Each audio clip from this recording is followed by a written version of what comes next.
exécuter l'affichage des images en déroulement vertical, comme vous venez de le voir précédemment, je vous explique la démarche que j'ai suivie. Dans un premier temps, j'ai créé ici une bibliothèque pour le déroulement des images. Vous apercevez que j'ai mis à 0, 1, 2, 3, 4, 5.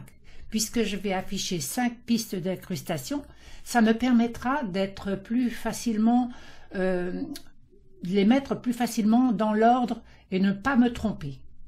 Donc, la première image, qui est marquée 0, je vais la descendre dans la ligne de vidéo. Cette image, je vais la prolonger sur plus ou moins 14 secondes. Maintenant, ici, je vais remettre la même image une deuxième fois. Et cette fois-ci, cette image, je vais la prolonger sur 6 secondes.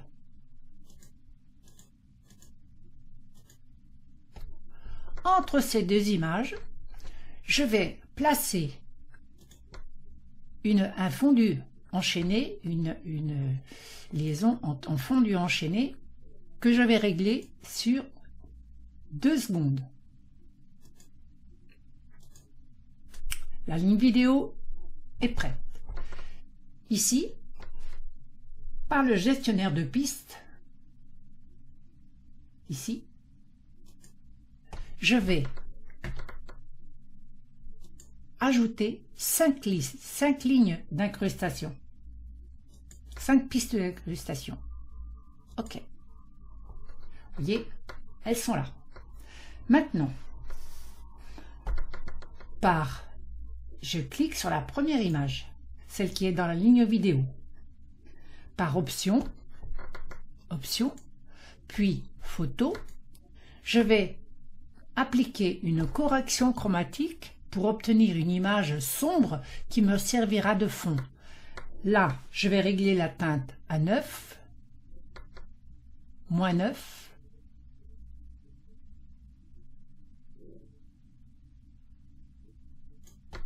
ensuite, la saturation, je vais le mettre pratiquement au maximum, 85. La luminosité, je vais la mettre à moins 9. Le contraste, je vais le mettre à moins 3. Là, ce sont des réglages perso. Vous pouvez mettre les réglages que vous souhaiterez. Si vous voulez mettre une image en couleur foncée ou en couleur claire, c'est à vous de voir ce que vous voudrez faire. Ça dépendra de votre photo. Moi, je fais un gamma à moins 21. Voilà. Là, j'ai une image très sombre. Maintenant, je vais descendre une image, l'image numéro 1, dans la première ligne d'incrustation, ici.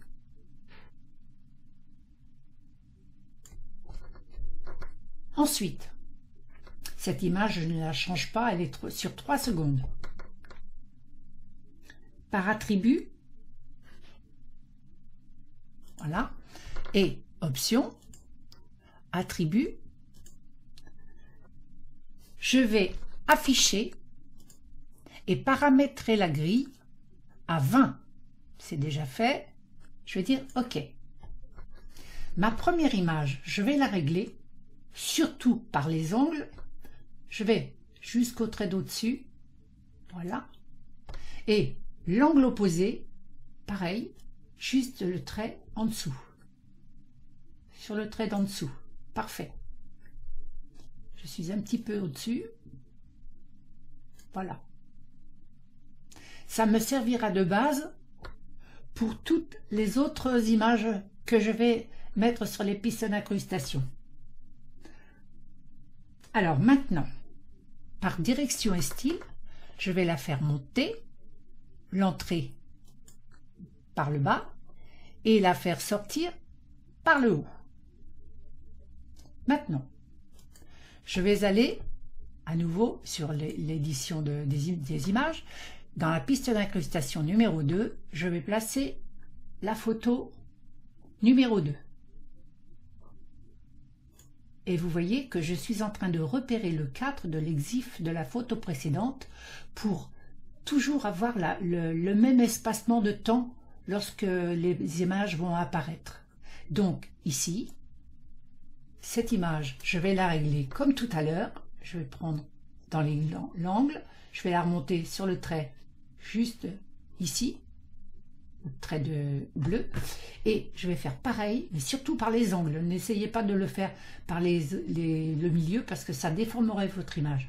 Ici et là, sur le trait, c'est parfait. Maintenant, par option, je vais faire monter l'image en entrée, je vais la faire sortir par le haut, comme tout à l'heure. Maintenant, je vais faire la troisième image.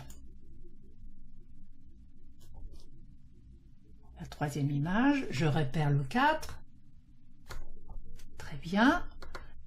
Je règle mon image comme les autres fois.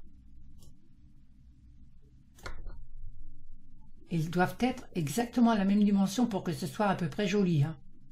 Voilà. Maintenant, par option, je fais une entrée par le bas et une sortie par le haut. Et ainsi de suite. Je vais descendre progressivement toutes mes images en respectant toujours le 4 comme point de repère, mais ça peut être plus long, moins long, c'est comme vous voudrez. Hein. Là, je le fais, excusez-moi, ça va un peu long, j'aurais dû le faire sur mon image, mais bon, c'est parti, c'est parti. Voilà, parfait. Toujours option, n'oubliez pas l'entrée, la sortie. Et la dernière image,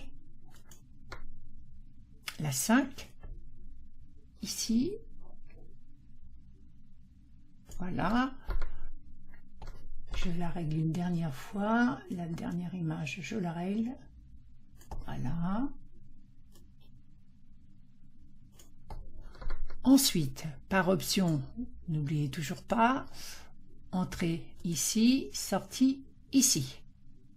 Bon, maintenant, je me mets à 0 et regardez l'effet donné.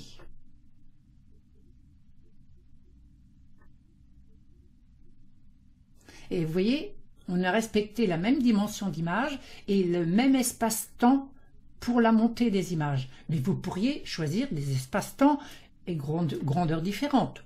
Ça, c'est à vous de voir. Allez, à vos exercices.